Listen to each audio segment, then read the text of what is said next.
Salut à tous. Alors voilà, on est mardi 18h30. Je viens de terminer mon entraînement, mon premier entraînement du cycle d'accumulation. Donc un cycle avec essentiellement du volume. Donc il y a beaucoup de séries. Ici, ça portait sur les muscle up et les dips. Pour les muscle up et les dips, je ne fais pas beaucoup de répétitions.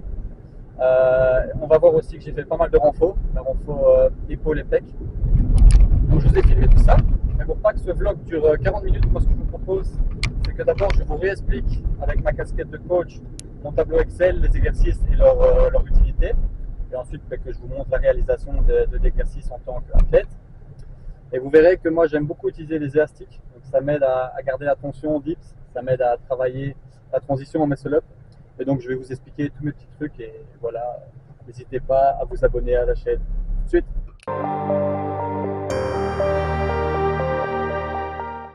Ok, donc le premier exo de la première séance du cycle d'accumulation, ce sont des muscle up, avec seulement la partie tirage.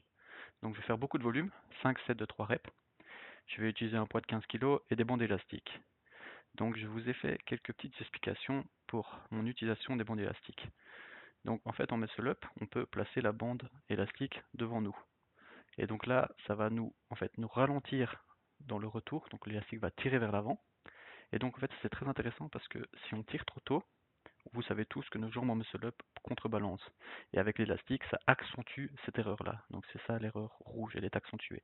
Donc c'est très intéressant pour apprendre à tirer au bon moment, bien tard. En plus de ça, il faut tirer plus fort et avoir un meilleur grind. Mais la version que je vais utiliser moi maintenant pour les élastiques, c'est simplement en fait de placer les élastiques centrés. Juste donc la barre est là, on est pendu là et on centre les élastiques. Donc là en fait ça n'accentue pas l'erreur, ça juste ralentit énormément le balancier. Et aussi de fait qu'on tire, l'élastique va se tendre de plus en plus et donc il faut bien travailler la transition, être solide à ce niveau-là. Une dernière façon d'utiliser l'élastique, c'est de le mettre derrière nous. Donc c'est difficile de l'attacher à la ceinture évidemment, donc ce qu'on peut faire c'est l'attacher au niveau des chevilles. Donc là en fait c'est à l'inverse, l'élastique nous tire vers l'arrière, donc notre balancier il est accentué vers l'arrière.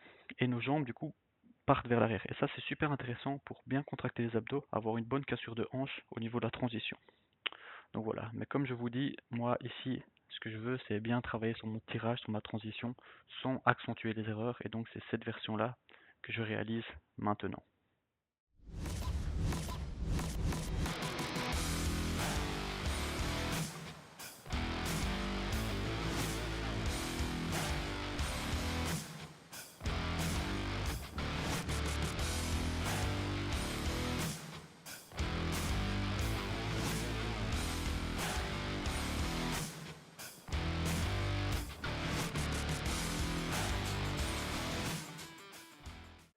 Une fois que le muscle up est réalisé, j'ai plusieurs petits exos de renfort des épaules et des trapèzes.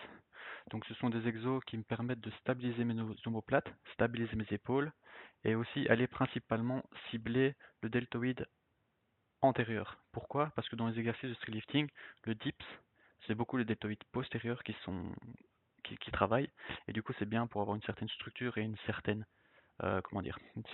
mobilité, euh, épaules en bonne santé, de travailler aussi les deltoïdes postérieurs. Donc je focalise énormément là-dessus.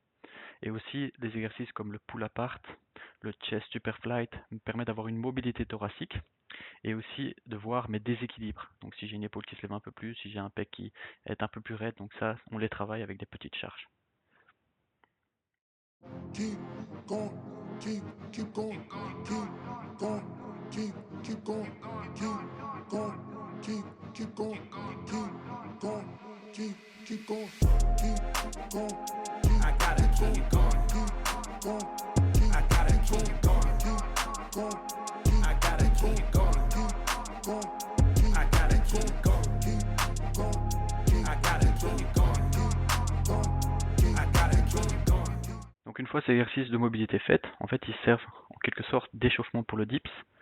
Donc comme ça maintenant je passe sur la grosse partie de l'entraînement, les dips équipés, mais que je ne ferai pas équiper parce que c'est léger. Donc 5 séries de 3 reps encore une fois, avec 80 kg et une bande élastique. Donc comment j'utilise la bande élastique? Pour le dips, je la mets autour de ma nuque.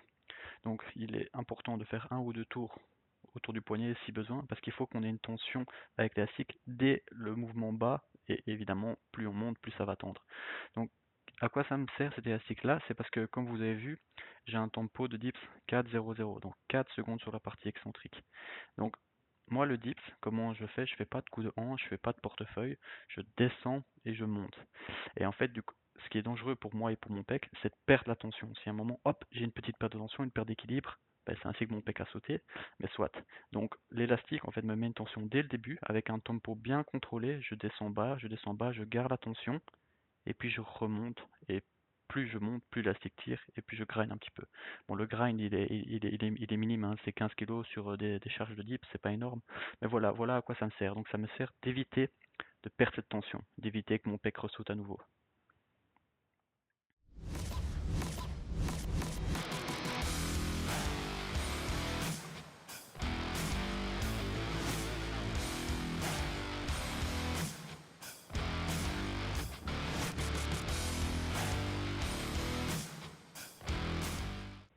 Une fois que le dip c'est terminé, les gros exos street lifting sont finis et donc on peut commencer à mettre du volume sur d'autres exos épaules. Donc moi ce que je fais généralement ce sont des pompes en poirier et du military press et j'alterne. Soit je fais du volume en pompe en poirier et de la force en military press, c'est le cas ici. Donc je fais 4 séries de 6 à 8 reps en poirier et 3 séries de 3 reps lourdes en military press. Bon, c'était pas lourd, mais c'est la semaine 1. Ou alors je fais l'inverse, je fais du handstand push-up lourd lesté et du volume en military press. Keep going, keep going.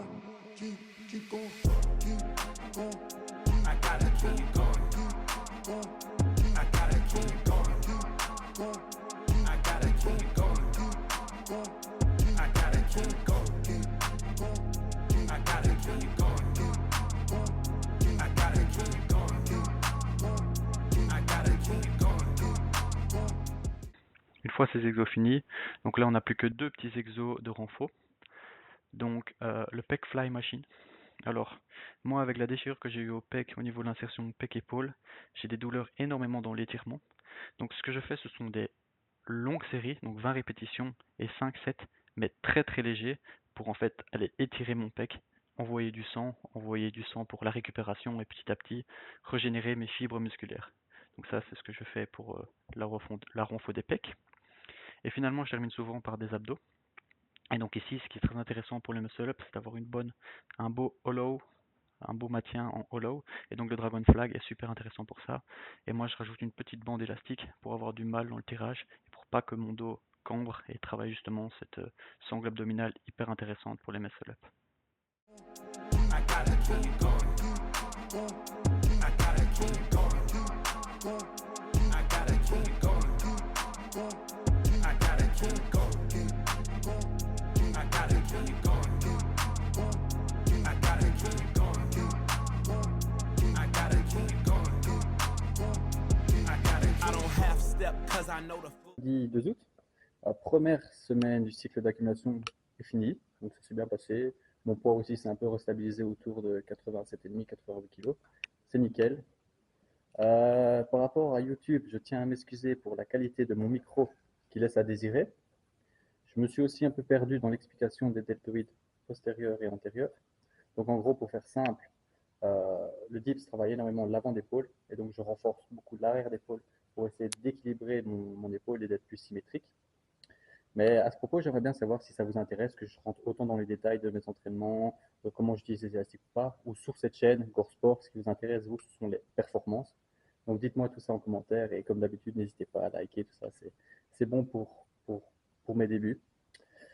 Sinon, ici, on se retrouve dans le hangar. Donc j'ai déjà aménagé mon premier rack à traction, mon rack à dips, mon rack à squat là-haut, et j'aimerais bien peut-être déplacer la poulie pour avoir quelque chose de complet pour pouvoir m'entraîner. Mais ça, c'est quelque chose que je vous laisse pour Gore Business. Ciao, prenez soin de vous.